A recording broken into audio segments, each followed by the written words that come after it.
यदि आप प्रगति पथ से कोई पेड कंटेंट लेना चाहते हैं, पथ पब्लिकेशन की बुक लेना चाहते हैं, जैसे बीएड एमसीक्यू की बुक लेना चाहते हैं, ये आपको दिख रही है, या फिर आप हमसे असाइनमेंट बनवाना चाहते हैं, या फिर बीएड के किसी प्रकार के नोट्स लेना चाहते हैं, डिग्री डिप्लोमा या कुछ जो भी आपको रिक्वायरमेंट है जो यहाँ पर लिखा हुआ है पे हमें मैसेज कर सकते हैं या फिर इस पर फोन।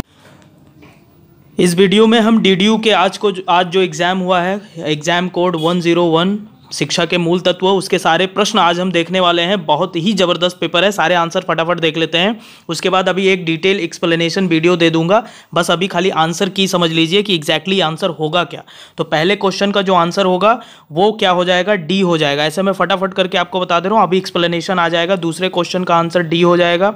तीसरे क्वेश्चन का आंसर जो हो जाएगा वो क्या हो जाएगा, यहाँ पर नहीं पूछा गया है, इसीलिए यहाँ पर ये हो जाएगा कि ये जो NCERT होती है, शिक्षा क्षेत्रीय शिक्षा कॉलेजों की स्थापना नहीं करती। अभी डिटेल वीडियो आ जाएगी, बस आंसर की अभी देख लो। उसके बाद यहाँ पर मुख्य रूप से जो शिक्षा की एजेंसी है वो 2 होती है, बहुत बच्चों ने 3 लगा दिया है। देखो मेनली जो होती है वो फॉर्मल होती है और उसके बाद नॉन फॉर्मल होती है, ठीक है। औपचारिक होती है और उसके बाद अनौपचारिक होती है। एक निरौपचारिक होती है, उसको नहीं लिया जाता। यहाँ कुल मिला के आपको 2 लगाना है, ठीक है। अभी डिटेल एक्सप्लेनेशन आ जाएगा कैसे क्या है, क्यों क्या है। उसके बाद 5वां जो क्वेश्चन है आपके सामने, 5वें क्वेश्चन का जो आंसर होगा, कौन सी विशेषता शिक्षा के औपचारिक अभिकरण की विशेषता नहीं है, तो यहाँ पर जो आंसर हो जाएगा वो हो जाएगा ए। और उसके बाद में फिर अगला जो क्वेश्चन आपके सामने है, कौन सी विशेषता, क्वेश्चन नंबर 6, कौन सी विशेषता शिक्षा के अनौपचारिक अभिकरण की विशेषता नहीं है, तो वो हो जाएगा सी, ठीक है। इसके बाद में जो अगला क्वेश्चन है 7वां क्वेश्चन में निरौपचारिक हो जाएगा। उसके बाद 8वां क्वेश्चन में हो जाएगा शिक्षा ज्ञान तथा अनुभव, ये पूरा हो जाएगा। 9वें क्वेश्चन का आंसर जो होगा, शिक्षा एक गतिहीन प्रक्रिया है, क्योंकि यहाँ गलत पूछा गया है, तो गलत है, वो गतिहीन नहीं है। ये जो है गति इसमें होती है, गतिहीन नहीं होता। शिक्षा जो है, कौन सा शिक्षा का उद्देश्य नहीं है, तो शिक्षा को शिक्षक बनाना, व्यक्ति को शिक्षक बनाना, ये उद्देश्य नहीं है। 11वें का आंसर हो जाएगा, 11वें का जो आंसर हो जाएगा वो टैगोर हो जाएगा। यहाँ पे कांट नहीं होगा, ये सेंटेंस टैगोर के हैं, कांट के नहीं है, ये सी हो जाएगा, ठीक है। उसके बाद ये ईड्यूको आपको पता ही है। उसके बाद 13 क्वेश्चन में जो आंसर हो जाएगा वो कैंडिल हो जाएगा।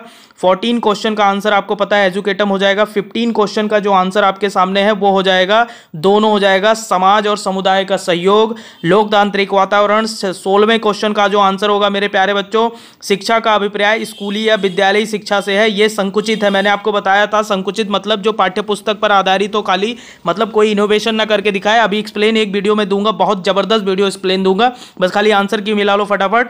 उसके बाद 17वें क्वेश्चन का आंसर जो हो जाएगा वो सी हो जाएगा। उसके बाद औपचारिक शिक्षा में शिक्षा के किस अर्थ को लिया जाता है, तो संकुचित और व्यापक दोनों अर्थों को लिया जाता है। हाँ, ये अलग चीज है कि अभी पढ़ाया करिकुलम अलग तरह से है, बट यहाँ आंसर दोनों होगा, क्योंकि सभी लोगों ने फॉर्मल एजुकेशन में, चाहे वो कोई भी हो, करिकुलम को लेकर उन्होंने बहुत ही दोनों बातें की हैं इनफैक्ट, ठीक है। औपचारिक और निरौपचारिक शिक्षा में जो मतलब भिन्नता क्या है, तो उनकी विधियों में भिन्नता है, उद्देश्य में भिन्नता नहीं है, उनके काम करने के तरीके में भिन्नता है। 20वां क्वेश्चन जो आपके सामने है वो क्वेश्चन पूछा जा रहा है, निरौपचारिक शिक्षा का उद्देश्य क्या होता है, तो यहाँ निरौपचारिक शिक्षा का उद्देश्य जो है दोनों हो जाएगा। अभी मैं आपको बताता हूँ, औपचारिक निरौपचारिक बहुत सारा डिस्कशन पहले भी किया है, अभी डिटेल एक्सप्लेनेशन वीडियो में बताऊंगा। मुक्त ये जो फ्री है, जो मतलब जो भी डिस्टेंस और ये मुक्त विश्वविद्यालय ये सब है, ये सब निरौपचारिक है, नॉन फॉर्मल एजुकेशन है। किसने कहा शिक्षा पूर्ण जीवन है, हर्बर्ट स्पेंसर का कथन है ये, ठीक है। शिक्षा का समाज के प्रति कार्य है, तो वो सारा कार्य है।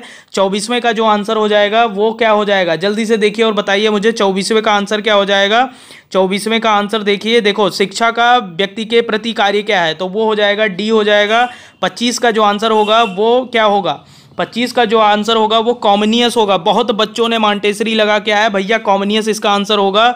सब 26 का होगा, कौन सा कार्य शिक्षा के राज्य के शिक्षा संबंधी कार्य से अलग है, तो ये हो जाएगा विद्यालय के लिए बालक को तैयार करना। ये काम विद्यालय का है, शैक्षिक संस्था का है, जितने भी NCTE और NCF और ये सब हैं, ये इनका काम है। राज्य का काम खाली व्यवस्था सुचारू रूप से करना है।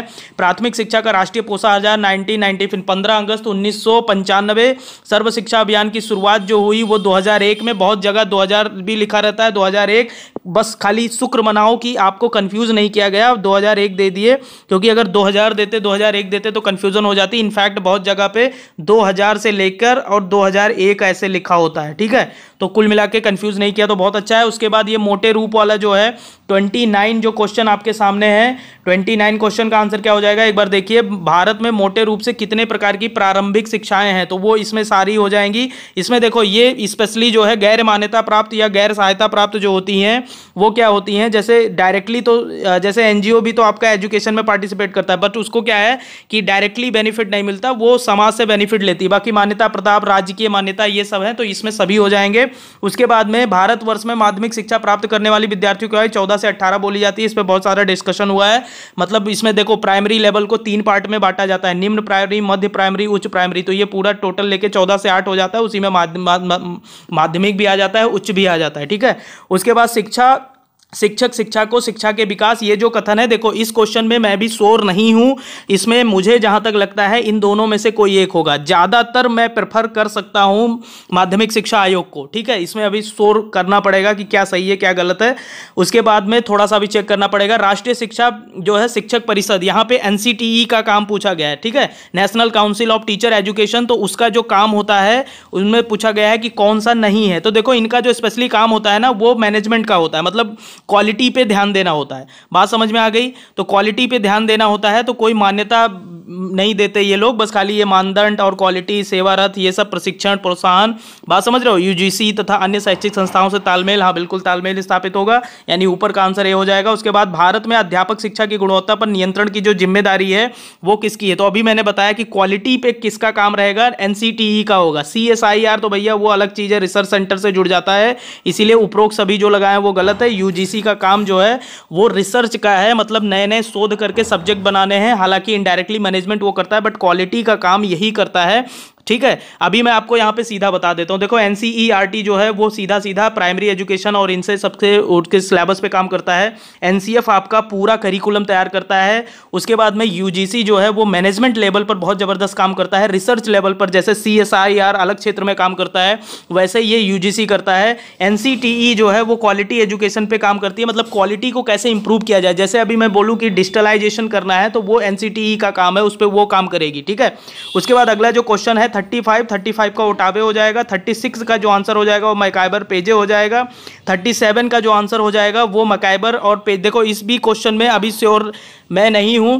37 क्वेश्चन का जो आंसर हो जाएगा, किसने कहा, समुदाय एक ऐसा सामाजिक समूह है जो एक निश्चित भूभाग पर रहता है और इसमें भावना होती है। तो इसमें जो आंसर है, इसमें आंसर कोई भी हो सकते हैं, इसको श्योर करना पड़ेगा क्या सही है क्या गलत है। जहां तक मुझे लगता है कि इसमें जो है या तो बोगार्डस, या तो मैकाइबर पेजे, या तो ऑर्गन, इनको तो छोड़ दो, इन तीनों में से कोई एक होंगे। तो 2 क्वेश्चन में श्योरिटी नहीं है। शिक्षा का राष्ट्र के प्रति जो कार्य है वो सभी हो जाएगा। शिक्षा के अनौपचारिक साधन का उदाहरण है तो परिवार हो जाएगा। उसके बाद में फिर जो है शिक्षा के कार्यों को पूरा करने के लिए समाज ने कुछ विशिष्ट संस्थाओं को जन्म दिया है, तो ये भाटिया का कथन है। तो कुल मिला के ये 40 क्वेश्चन हो गए। 2 क्वेश्चन श्योर नहीं है, उसको मैं अभी कंफर्म कर देता हूं। एक बार जबरदस्त तरीके से वीडियो को लाइक कर दीजिए। आपको पता है सारे सब्जेक्टिव पेपर गेस किए, सारे क्वेश्चन फंसे हैं एकदम। इतना लाइक कर दीजिए, हर एक बच्चे के पास ये वीडियो पहुंचनी चाहिए, उसको ये चीज पता होनी चाहिए कि डीडीयू के लिए अगर एकमात्र कोई चैनल है तो वो प्रगति पथ है। क्वेश्चन सारे श्योरिटी के साथ बता दिए जाएंगे। अपने आंसर मिलाइए और नंबर बताइए कमेंट्स बॉक्स में। ये भी बताइए कि प्रगति पथ ने आपके लिए कितना भरसक प्रयास किया है, कितनी जुझारू तरीके से मेहनत की है। अब लास्ट में ये मत बोलना सर आपने पेपर क्यों लीक करा दिया।